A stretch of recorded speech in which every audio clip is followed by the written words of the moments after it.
গাংনী উপজেলার মুন্দা গ্রামের MS bricks 2 lakh, Ramnagar bricks 2 lakh, SMS bricks 2 lakh, গারারবের আমিন ব্রিক্স 3 লাখ টাকা জরিমানা করা হয়েছে।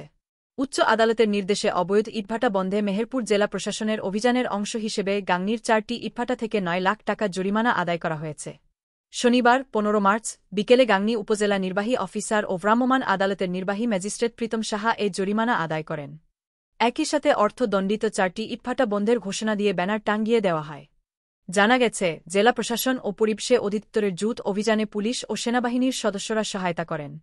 অভিযানে গাংনী উপজেলার মুন্দা গ্রামের MS, RFL bricks 2 lakh, Ramnagar Shapla bricks 2 lakh, SMS bricks 2 lakh, গারারবের আমিন ব্রিক্স 3 লাখ টাকা জরিমানা করা হয়।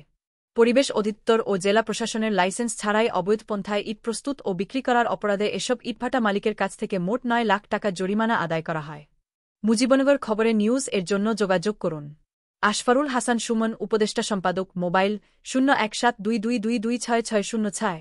শাহিদুজ্জামান রিপন, যুগ্মবার্তা সম্পাদক, মোবাইল 01723004300। মহসিন আলী আঙ্গুর, সম্পাদক ও প্রকাশক, মুজিবনগর খবর.com, মেহেরপুর।